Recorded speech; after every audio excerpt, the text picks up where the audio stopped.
Wahai orang-orang yang beriman, peliharalah dirimu dan keluargamu dari api neraka yang bahan bakarnya adalah manusia dan batu.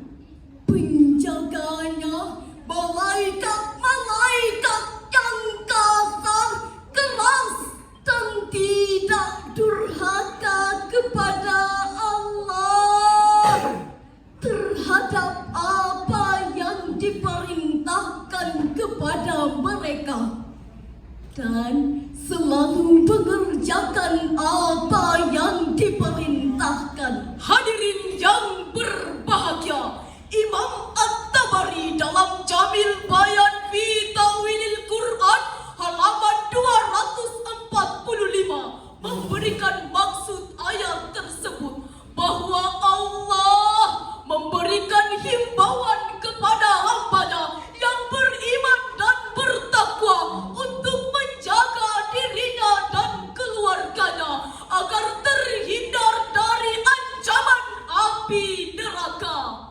Demikian yang dijelaskan dalam tafsir Ibnu Katsir. Keluarga merupakan benteng utama dalam melanjutkan pembangunan pembentukan karakter bagi generasi milenial menuju Indonesia emas. Maka benarlah sabda Rasulullah sallallahu alaihi wasallam dalam sebuah hadisnya, kullu mauludin yuladu alal fitrah fa abawahu yuhawidanihi aw yunassiranihi aw yumajjisanihi. Setiap anak yang dilahirkan dalam keadaan suci, maka orang tuanya lah yang menyebabkan mereka Yahudi, Majusi ataupun Nasrani. Oleh karena itu, 14 abad tahun yang lalu kita telah diperintahkan untuk membaca dan membangun karakter anak bangsa. Bacalah Al-Quran agar hidup kita teratur. Bacalah alam supaya lahir karya-karya luhur. Dan bacalah diri kita agar hidup tidak takabur. Sebab membaca dalam Islam harus diimbangi dengan Bismi rabbikallazii khalaq. Bacalah nama Tuhanmu yang telah menciptakan. hadirin yang berbahagia. Pepatah Arab mengatakan at-ta'allamu fis-sighri kan-nasi 'alal hajari. Belajar di waktu kecil bagai mengukir di atas batu. Belajar sesudah dewasa, laksana melukis di atas air. Teladan dan pendidikan yang diterima semenjak kecil dalam lingkungan keluarga akan sangatlah berbekas dalam pribadi anak kelak.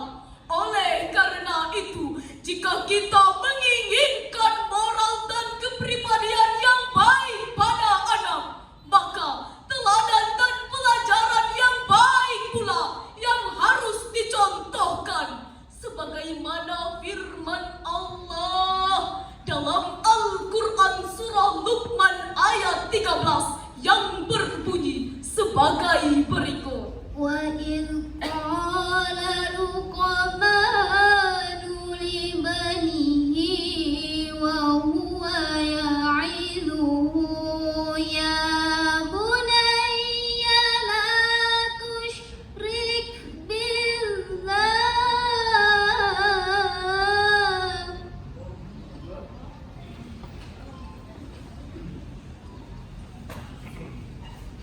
Inna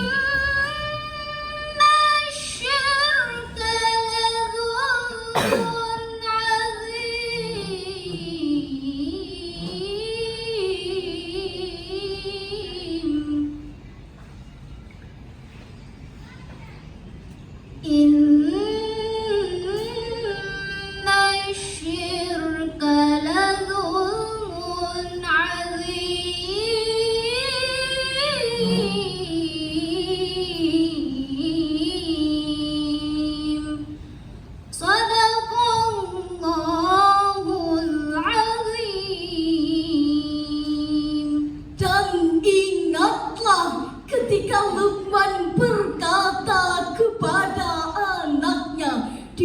Lalu ia memberi pelajaran kepadanya. Wahai anakku, janganlah engkau mempersekutukan Allah. Sesungguhnya mempersekutukan Allah adalah benar-benar kesaliban yang besar. Maha benar Allah dengan segala firman-Nya. Hadirin yang berbahagia, menurut Profesor Dr. Muhammad Quraisyah di dalam tafsir Al-Misbah bahwa kata yaizuhu mengandung arti nasihat tentang berbagai kebajikan dengan cara menyentuh hati. Penyebutan qala Luqman memberikan gambaran tentang bagaimana perkataan Luqman kepada anaknya yang tidak bersifat memarahi, melainkan penuh kasih sayang, sebagaimana terlihat dari panggilan mesra kepada anaknya. Sedangkan kata bunayya, wahai anakku, mencerminkan kelembutan dan kasih sayang. Pemakaian kata ini menunjukkan kelembutan saat memanggil anak. Sehingga dari ayat ini dapat kita pahami bahwa salah satu kewajiban orang tua kepada anak-anaknya ialah memberikan nasihat dan pelajaran kepadanya. Cara Sayyidina Luqman menyampaikan pesan ini harus dicontoh oleh setiap orang tua sebagai langkah awal dalam pembentukan karakter anak bangsa yang akan melanjutkan pembangunan di masa yang akan datang.